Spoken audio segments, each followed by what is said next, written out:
بیت اللہ پورے عالم کا مرکز ہدایت کا مرکز بنایا جاتا ہے. ہم اتنے خوش نصیب ہیں کہ آج ہمارے بیچ میں اس بیت اللہ میں جو رکھنے والا گلاس اللہ تعالیٰ نے آپ کے کاموں پہنچا. کتنے خوش نصیب ہیں. لوگ 1 لاکھ 2 لاکھ روپے خرچ کر کے جاتے ہیں, حج میں 10 لاکھ روپے خرچ کر کے جاتے ہیں بیت اللہ, لیکن اس پاک نام کو ہاتھ نہیں لگا سکتے. اللہ کا کتنا کرم ہوا, کتنا احسان ہوا کہ اللہ ہم پہ کتنی محبت کر رہا ہے. اس سینٹر سے اللہ تعالیٰ نے ہدایت کے سینٹر سے ہمارے لیے گلاس رکھے. ہم آج سے عہد کریں کہ انشاءاللہ ہم اللہ کو راضی کریں گے, اس نبی کو راضی کریں گے. جس اللہ نے ہمیں مستقل دنیا میں بھیجا ہے اس مقصد کو پورا کریں. کسی دوسرے سے پوچھا گیا کہ سارا قرآن اور سارا حدیث اس کا نچوڑ کیا ہے. حضرت نے فرمایا حق ادا کرنے کا نام ایمانداری ہے, حق ادا کرنے کا نام بے ایمانی ہے. ہم نے کہا کہ لا الہ الا اللہ محمد رسول اللہ پڑھا تو حضور میں آ گیا, اللہ تعالیٰ کے حضور میں آ گئے, اللہ تعالیٰ کی باؤنڈری میں آ گئے. جس نے بھی کلمہ لا الہ الا اللہ محمد رسول اللہ پڑھا وہ مسلمان کے اسلام کے دائرے میں آ گئے. دل کا حدود اللہ, اللہ نے حدود قائم کر دی کہ جو اس حدود سے باہر جائے گا کلمہ پڑھنے کے بعد وہ بولے گا.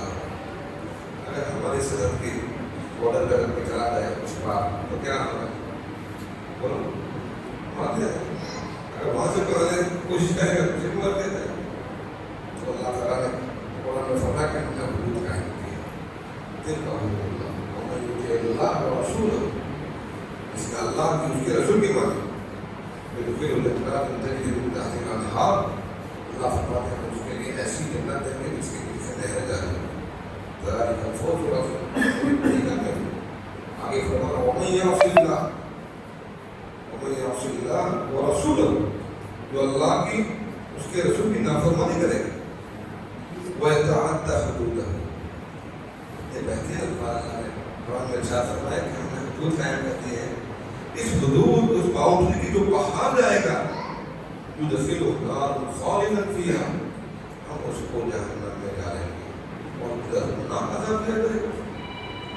خالدین فیہا, اللہ ہم سب کی حفاظت کرے.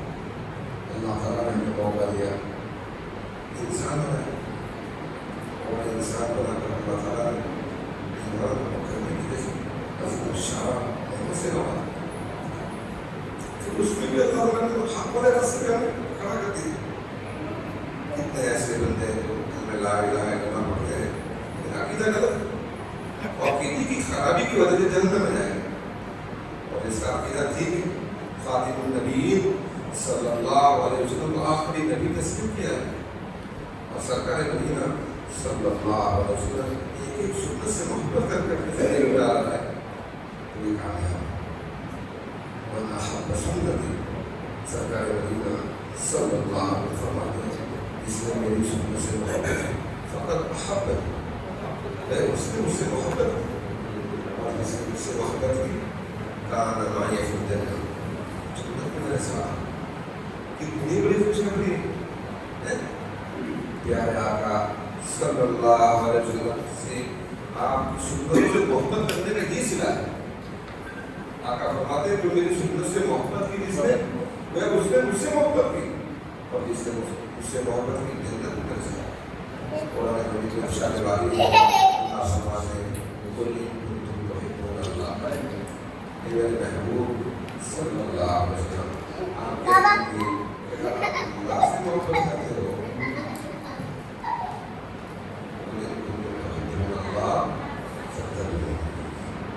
اللہ کہتے ہیں میرے محبوب آپ فرما دیجیے کہ میری اتباع کیجیے, میری پیروی کیجیے. گاڑی کس کا مطلب ہے, کس کی سنت ہے, رسول اللہ کی سنت ہے. جو بندہ گاڑی نکالتا ہے ہر وقت اللہ کے اوپر لعنت برسے, اللہ کا عذاب برسے. اس کا پائجامہ ٹخنوں کے نیچے, صحیح حدیث ہے. اللہ تعالیٰ وہاں سے جہنم کے آپ سے گئے ہیں. ہمارا کتنا بڑا درکار نوجوان کا مسلمانوں کا حج شکایت پڑی ہے عمرہ کو نہ کیے لیکن ہمارے فائدہ ہماری لوگ کی اور ہمیں بتائیں ایک مرتبہ بچارے بات ائمہ حضرات مسلح پہ کھڑے لٹکا ہوتا ہے یہ ساری باتیں دین کی ہمیں اللہ کے پاس جائے گی گھر میں جائے گی اللہ کے راستے میں نکلنے کی جماعت میں یہ ساری سیکھنے ملے گھر بیٹھے تو سیکھنے نہیں ملے دین بہت آسان ہے اللہ فرماتے ہیں میرے محبوب کی اتباع کے لیے یحببکم اللہ اللہ کہتے ہیں پھر میں آپ سے محبت کروں گا ویغفر لکم ذنوبکم تمہارے گناہ معاف فرما دوں گا شرط کیا میرے محبوب کی اتباع جب تک رسول اللہ کی اتباع کھانے میں پینے میں رہن سہن معاملات معاشرت ہر شعبے میں آپ صلی اللہ علیہ وسلم کا دین زندہ نہیں کریں گے آپ صلی اللہ علیہ وسلم تابع نہیں ہوں گے اللہ سے محبت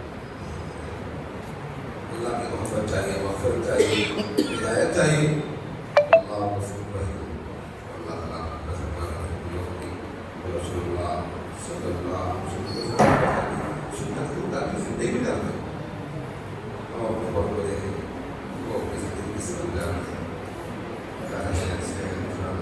لباس سفر خبر آسانیت کرے گی انشاءاللہ ہم سنت کے مطابق زندگی میں رہیں بیان بہت سنے بہت بزرگ آیا بہت اللہ علیہ یہاں سنتے